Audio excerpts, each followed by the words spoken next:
Hello दोस्तों, अस्सलाम वालेकुम, जय हिंद। तो स्वागत करते हैं एक बार फिर से आप सभी का साबिर कृषि एजुकेशन में, और आप सभी को जुम्मा मुबारक। तो आज का टॉपिक है दोस्तों 1857 की क्रांति।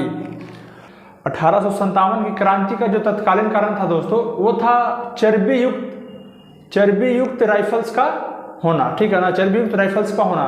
1857 की क्रांति दोस्तों ऐसी क्रांति है कि इसमें हिंदू मुसलमान का एकता दिखता है। हिंदू और मुसलमान लोगों ने मिलकर इस लड़ाई को लड़ा था। भले सक्सेस ये नहीं हुआ, कहीं ना कहीं नहीं सक्सेस होने का कारण भी अपने ही लोग थे। अपने ही लोग जो थे, जो बड़े बड़े पद पे थे, जो चौधरी टाइप के थे, जो जमींदार टाइप के थे, उन लोगों ने साथ नहीं दिया।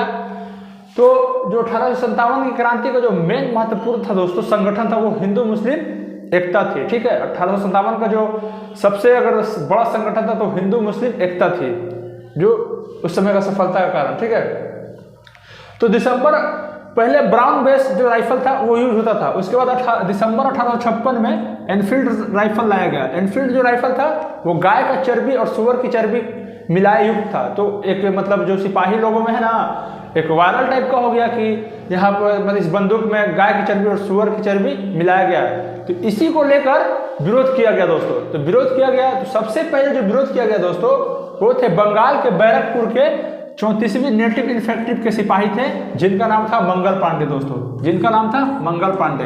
मंगल पांडे ने विरोध किया, बोला कि हम ये यूज नहीं करेंगे, आप इससे हटाइए, हम इसको यूज नहीं करेंगे। दिलेर आदमी थे मंगल पांडे, उन्होंने डायरेक्ट बोल दिया कि हम नहीं यूज करेंगे, इसको हटाइए यहाँ से। तो उन लोग बोला, उन लोग जो अधिकारी था, दो अधिकारी थे उस टाइम। एक था आपको जनरल ह्यूडसन और जनरल बाग। जनरल ह्यूडसन और जनरल बाग जो था, तो वो क्या किया ना कि इन पे मंगल पांडे पे दबाव बनाने लगा। मंगल पांडे थे भाई, मतलब दिलेर आदमी व्यक्ति था, दिलेर व्यक्ति था, दिलेर सिपाही थे, पांडे जी थे। तो मंगल पांडे उस समय मतलब रौला था भाई, सिपाही में उनका रौला था, एक पकड़ बना के रखे थे जो थे मंगल पांडे। तो मंगल पांडे ने बोला कि नहीं, हम ये यूज नहीं करेंगे। लेकिन ये दोनों था अधिकारी, जो था ब्रिटिश अधिकारी थे, ये दोनों जनरल बाग और जनरल ह्यूडसन, इन लोगों ने मंगल पांडे पर दबाव बनाया कि नहीं, तुमको ये यूज करना होगा, तुम यूज करो। तो मंगल पांडे बोला अपना धर्म थोड़ी ना भ्रष्ट करेंगे भाई, धर्म कोई भी नहीं भ्रष्ट करेगा, ना हिंदू चाहे हो चाहे मुस्लिम हो, दोनों कोई नहीं धर्म भ्रष्ट करेगा। आप चर्बी युक्त और जो गाय का चर्बी हो और इसका सुअर का चर्बी मिला के आप हमको दीजिएगा और उसी जवान से मुंह खोलना होगा, तो मतलब ये बहुत गलत था, अफवाह फैला। तो उन लोगों ने अपनी दलील दी कि ऐसा कुछ नहीं है, लेकिन रियल में था। ठीक है ना, दलील अंग्रेजों का कहना था कि नहीं ऐसा कुछ नहीं है, लेकिन सच्चाई थी कि वो चर्बी युक्त सुअर का चर्बी और गाय की चर्बी का था मिला हुआ। ठीक है ना, तो इन्होंने मना कर दिया। जब मना कर दिया तो मंगल पांडे पे दबाव बनाने लगा, मंगल पांडे को बोलने लगा सब कि नहीं आपको यूज करना होगा। तो मंगल पांडे भाई बर्दाश्त से बाहर हुआ मंगल पांडे को। मंगल पांडे बोले अच्छा हम करेंगे, ठीक है। 29 मार्च 1857 को क्या हुआ ना कि मंगल पांडे निकाले बंदूक, मार दिए लोग जनरल ह्यूडसन और जनरल बाग को, दोनों की हत्या कर दी दोस्तों। मंगल पांडे ने 29 मार्च 1857 को जनरल ह्यूडसन और जनरल बाग की हत्या कर दी। हत्या कर दी है मंगल पांडे, बोले कि आप मतलब जबरदस्ती करवाइएगा, हम नहीं करेंगे, मार दिया। तो क्या हुआ कि मंगल पांडे को पकड़ लिया गया तुरंत। ठीक है, तो पकड़ लिया गया, और जब पकड़ने के बाद उनको 8 अप्रैल 1857 को फांसी दे दी गई दोस्तों। 8 अप्रैल 1857 को मंगल पांडे शहीद हो गए और देश के लिए जान दी, कहीं ना कहीं देश के लिए जान दी अपनी।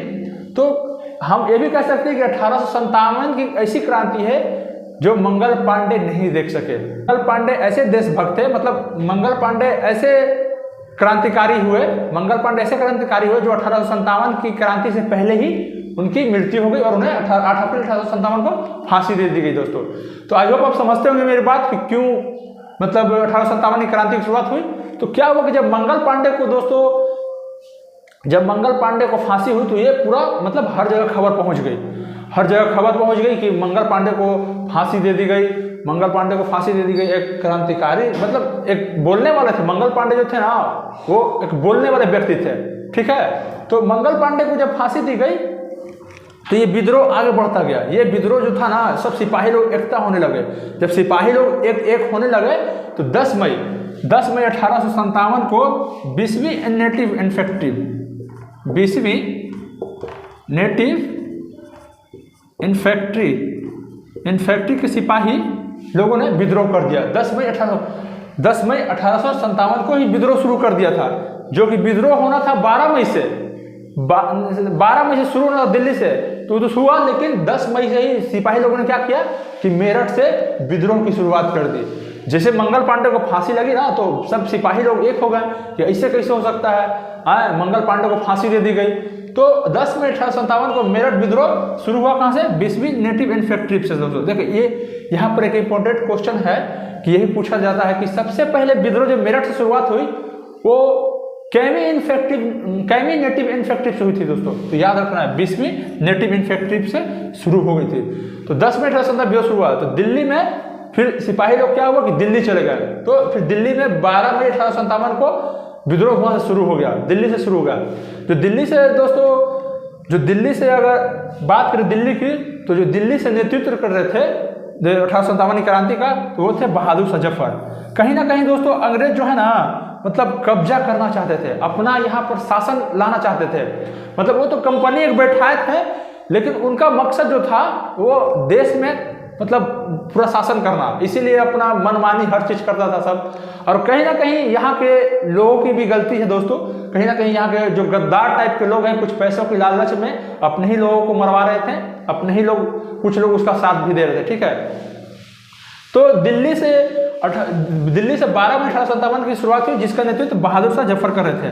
तो जो सिपाही थे मेरठ से जो गए थे, तो उन्होंने बोला कि आप सबसे बात करिए, और बहादुर शाह जफर को मुख्य बनाया वहां का, क्योंकि आप 1857 की क्रांति को मतलब संभालिए, एक नेता के टाइप को बहादुर शाह जफर ने संभाला दोस्तों। बहादुर शाह जफर ने संभाला, तो जो बहादुर शाह जफर संभाला, और बहादुर शाह जफर के जो सैनिक का नेतृत्व कर रहे थे वो थे दोस्तों बख्त खां। वो थे बख्त खां दोस्तों। दिल्ली में जब विद्रोह शुरू हुआ, तो इसको दबाने के लिए 2 अधिकारी को बहाल किया गया, जिसका नाम था निकलसन और हडसन। तो निकलसन का जो था दोस्तों, निकलसन जो था 1857 में विद्रोह में मारा गया। ठीक है, सिपाही लोगों ने उसे मार दिया, मतलब विद्रोह को दबाते दबाते मर गए। लेकिन सितंबर आते आते दोस्तों, सितंबर 1857 तक हडसन ने विद्रोह को दबा दिया दोस्तों, विद्रोह को दबा दिया। विद्रोह को 1857 के विद्रोह को वहां से दिल्ली से दबा दिया। ठीक है, दिल्ली से दबा दिया, और अब जो बहादुर शाह जफर थे दोस्तों, उनको पकड़ लिया गया, बहादुर शाह जफर को पकड़ लिया गया। और बात करते हैं 1857 की क्रांति के बाद, तो उस समय जो भारत का गवर्नर जनरल था तो अंग्रेज, वो था उस समय लॉर्ड कैनिंग जो था दोस्तों, वो था भारत का गवर्नर जनरल। और इंग्लैंड में प्रधानमंत्री था वो था पॉमस्टन जो था दोस्तों, वो लिबरल पार्टी का था, लिबरल। तो ये भी क्वेश्चन आता है कि जब भारत में 1857 की क्रांति हो रही थी, तो इंग्लैंड में जो प्रधानमंत्री थे पॉमस्टन, वो किस पार्टी के थे? ये सब बीपीएससी में पूछा हुआ दोस्तों है। तो किस पार्टी के थे? उस समय था लिबरल पार्टी के थे उस समय प्रधानमंत्री इंग्लैंड में। ठीक है, 1800 फिर क्या हुआ दोस्तों कि बहादुर शाह जफर जो थे वो जाकर हुमायूं के मकबरे में छिप गए। लेकिन इनकी वाइफ जो थी जीनत महल, उन्होंने अंग्रेजों को बता दिया कि बहादुर शाह जफर, तो जीनत महल भी कहीं ना कहीं धोखा तो नहीं, मतलब वो सोच रही थी कि अंग्रेज लोग क्या कर रहे थे, वहाँ तबाही मचा रहा था सब, कि मतलब बहादुर शाह जफर को बताओ ना, तो मतलब सबको मारेंगे पीटेंगे। मतलब एक तरह से जीनत महल भी अपने बचाव के लिए, देखो जब मुसीबत आता है ना, उस समय कोई किसी का नहीं होता है। कहा गया ना कि हर सगा का भी एक सगा हुआ, हर दोस्त का भी एक दोस्त होता है।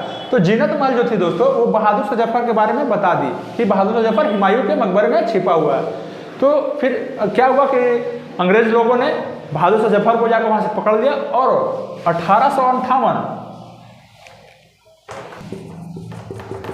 अधिनियम के तहत क्या हुआ, 58 का भारत परिषद अधिनियम के तहत मुगल सत्ता को इन लोगों ने खत्म कर दिया। अंग्रेजों ने मुगल सत्ता को खत्म कर दिया, और बहादुर शाह जफर को क्या किया कि रंगून में भेज दिया।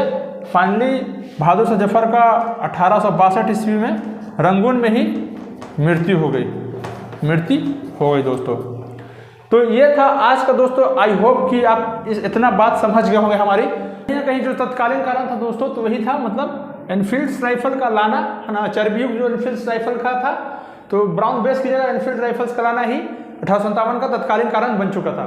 तो आई होप इतना बात समझ गए होंगे दोस्तों, और इसके बाद अभी बताएंगे, बहुत सारा है अभी, है ना। तो अभी के लिए इतने ही, फिर मिलते हैं नेक्स्ट वीडियो में। जय हिंद दोस्तों।